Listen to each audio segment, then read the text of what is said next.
move on to the second round.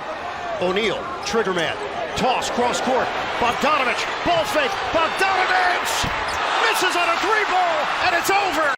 Like I said, right now I'm not really looking at that. I answered Sarah's question, and you could take that, but for me, like, I just want to win, yo. Like, we all should have saw this coming at this point. As much as I do shit on the Jazz because a lot of people like to over-exaggerate how good they are, it is kind of sad to see what's going on over there. They have talent on the roster. They have a good duo in Rudy Gobert and Donovan Mitchell, but unfortunately it just hasn't been enough to get past the next step. It's sad to see that Donovan Mitchell is wasting his prime years in Utah and Rudy Gobert is also being wasted over there, and to be honest, I don't know who on that team should even stay on the roster. The first round of the NBA playoffs is officially done, and before we do talk about second round content and just overall the next slated games that are going to be going on, I need to make this video because I need to talk about this. Because I think years down the line, we're going to look at this duo and be like, how did they not work? How did these two amazing, all-star, talented players not be able to work with each other and try to have success? I'm not saying this team should have won a ring, but if they would have, I wouldn't have been surprised. And now we're in a situation where the Jazz had arguably their most embarrassing playoff series loss in a while. They should have won the series. They had the better team. They had better coaching. Luka missed time, and that was the only reason why a lot of people even picked Utah to win the series, but they couldn't even do that right. Once Luka came back and the Mavericks had a lead on the series, we all knew it was over. Even if Luka was playing on one foot and he wasn't playing that considerably well, we knew Utah was going to lose the series. This is embarrassing for the city of Utah. They're always a top playoff team when it comes to seeding, but they never have success in the playoffs, and this should have been the final straw. And truthfully, I think it is. We don't know what the offseason is going to look like, but earlier on in the season, a lot of GMs said that Donovan Mitchell could be the next superstar to ask to leave. I mean, why would he leave? He has a good duo in Rudy Gobert. They're trying to build something over there in Utah. Surely he won't leave, right? Well, if he was to leave, I wouldn't be surprised, and honestly, I would cheer for him. And the same goes for Rudy Gobert, who I actually made a video about not too long ago where I talked about how he was being neglected by the Jazz. And at the time, that was true. Rudy Gobert and Donovan Mitchell as a duo were just not that good, and they would just not feed him the ball. On top of that, whenever we talked about the Jazz, and I still see people doing this, we say, oh, it's Rudy Gobert's fault, but we don't talk about Donovan Mitchell. As much as I love Donovan Mitchell, I'm sorry, but we need to critique him every now and then because he's not the perfect player either. He struggled just like Rudy Gobert did. I know Rudy is not the best center and there are things he can work on, and sometimes he is a liability on defense, but there have been many situations when Rudy Gobert and his stature and his size and his defensive skill set really do come into play, and it helps the Jazz out a lot. However, we're not here to blame Rudy Gobert or Donovan Mitchell or even Quinn Snyder, who I have criticized a lot during videos, but instead I think we just need to face the reality that Utah as a whole is going to shit, and the team is just not going to be the same for the next couple seasons. A lot of people are saying once Joe Ingles got traded to the Portland Trail Blazers that the team chemistry just went to shit, and honestly I would agree. Why they traded Joe Ingles, I will never know. I'm pretty sure he had a torn ACL, but I don't think that justifies you trading him. I think Joe Ingles played a very important role in the locker room chemistry that team had, but unfortunately when he got traded, like I said, I think it just went to shit. Let me also remind you that if that was Joe Ingles who took that shot instead of Bojan Bogdanovic, then I honestly think the Jazz would have won that game. Honestly, that should have been a made three. He got the pump fake, he was wide open, and he should have made that. But we also have to consider the fact that Mike Conley did travel, and there were situations where Donovan Mitchell just could not hit shots at the end of the game. Either way, the Utah Jazz horrendous playoff run is officially over, and now we need to look into the future and see what's going to happen. Because as this video indicates, the Jazz will never be the same. Well, first off, let's look at Donovan Mitchell himself. Is he going to be the one to get traded? Is it going to be his counterpart in Rudy Gobert? And honestly, I think if anyone gets traded, it's going to be Mitchell. Now, I'm not sure I fully agree with this. I honestly think it should be Rudy Gobert, and I'm going to explain my reasons why, and no, it's not going to be me criticizing him. But Donovan Mitchell is the star player in this situation. He's going to have a lot of leeway, and he's going to ask to go to a team. Now, do I think he's going to go to New York or the Lakers like a lot of people are saying? No, I definitely don't think he will, especially New York, because come on, who wants to go to New York? Now, I've seen a couple trade packages for Donovan Mitchell, and at this point, I think he's probably going to try to go to a contender and be, I guess, that third or second star, so it's really going to be interesting to see who it is. I'm not going to give you an exact team because I really think the playoffs are going to be an important factor on if he does leave, which team he's going to go to. For example, let's say the Heat, because they've been brought up in some packages, let's say they lose in the second round. Well, maybe we start to be like, you know what, maybe they need Donovan Mitchell as that third star, because imagine in a team with Kyle Lowry and Mitchell and Jimmy Butler and Bam Adebayo. And I only don't bring up Tyler Hero and Duncan Robinson because there's a legitimate chance that they would be brought up in that trade package. And if somehow they're able to keep all 5 of those players, I'd be surprised. The Utah Jazz would have to quite literally just gift wrap the Miami Heat Donovan Mitchell, which I don't think they're going to be willing to do, especially with the possibility that Rudy Gobert might also be out the window. But Donovan Mitchell is probably going to be the star of a team, or at least that second player. He's not going to be a championship cornerstone like I think Rudy Gobert can be. I've seen a lot of trade packages where Rudy Gobert could go to a team like the Nets or even the Warriors if the Warriors want to go all in. It's a very complicated situation. But essentially, a lot of people think that Rudy Gobert can be that traditional center that a lot of championship teams need, and honestly, I wouldn't be mad at that. Now, where he could go is completely up in the air. I didn't bring up a couple trade packages like the Nets and the Warriors. I think even the Bulls have been brought up, because also with Donovan Mitchell, I think we're going to have to wait and just see, okay, if a certain team loses in a certain situation and we look at, oh, they need a good center, then do we trade Rudy Gobert to that team? I would be surprised if somehow we ended the offseason and Rudy Gobert and Donovan Mitchell were still on the team. I don't see a situation where 1 or 2 of them aren't traded. I think inevitably it's going to be Donovan Mitchell that is the first to leave, but you never know at this point. I also do bring up Donovan Mitchell again because he's had a comparison to this NBA player that honestly has been going on for years. Donovan Mitchell has been compared to Devin Booker his whole career, and honestly, when you look at their situations, they were both drafted at number 13. They're guards that have somewhat similar skill sets. They both have been compared to Kobe before. They're both on teams that didn't have that much success, and they were both a part of a duo where they had 2 really good traditional centers in DeAndre Ayton and Rudy Gobert. I mean, when we're ranking NBA players between Devin Booker and Donovan Mitchell, they're always interchanging, even though I think Devin Booker is better by a far mile. But I compare their situations because Donovan Mitchell has been in the playoffs for years, and he's been someone that's always there, but he just never makes the next step. As Booker is currently playing in his second playoffs, he's done more than Mitchell ever has. Even if the Suns were to get swept in this series, he did a lot more than Donovan Mitchell has in the past 2 NBA playoffs. When we talk about the best shooting guard in the NBA, it's Devin Booker, and it's not even close. I don't think Mitchell even scratches the surface anymore, because in the NBA playoffs, we really see who's that guy. Are you someone that's just a regular season player, or do you show out in the playoffs? And honestly, Donovan Mitchell has been very lackluster in the playoffs. However, Booker in his first season made the NBA Finals, and if they would have won that series, he would have been the Finals MVP. Skip a year later, and the Utah Jazz are in a situation where they should win the first round, but they lose in 6. Meanwhile, the Phoenix Suns play a way better team in the New Orleans Pelicans, which I don't think standings tell the full story, because I think the Pelicans are by far better than the Mavericks. But we see the Suns take that series, and now they're in the second round, and they have a legitimate chance to make it back to the NBA Finals. Donovan Mitchell has made the playoffs more. He's had more experience there. However, Booker's been a better playoff player, and I know the sample size isn't that big, but I'm taking what I have. So the only reason why I even bring this up is because Donovan Mitchell has been compared to Devin Booker, and a lot of people said that Booker should have left the Suns. However, he would go on to sign a max extension of 5 years and like a shitload of money. Now, Mitchell already signed his contract 2 years ago. He got a max deal from Utah, and he's going to be an unrestricted free agent in 2026. So it seemed like he really did want to be committed to Utah, but at this point, I think he's going to leave. Unless he stays loyal like Devin Booker and plays the course and maybe could be in an NBA championship situation, I think he's going to be gone. Before the playoffs started, I said that the Utah Jazz were going to win this series in 6, and I said that they were going to play the Phoenix Suns in the second round and get swept. It would be similar to the Denver Nuggets last year, just the way it was played overall, but my main point was that I thought as soon as they got swept, the whole team would just go to shit. It would be the final straw, and we would see the collapse of the Utah Jazz. However, it seems like they didn't even make the second round for that to happen. Losing to the Mavericks when they didn't have Luka for half the series has to be demoralizing enough. If you guys actually do want to see the NBA playoff prediction video, click on the screen right now. Other than that, the Utah Jazz will never be the same.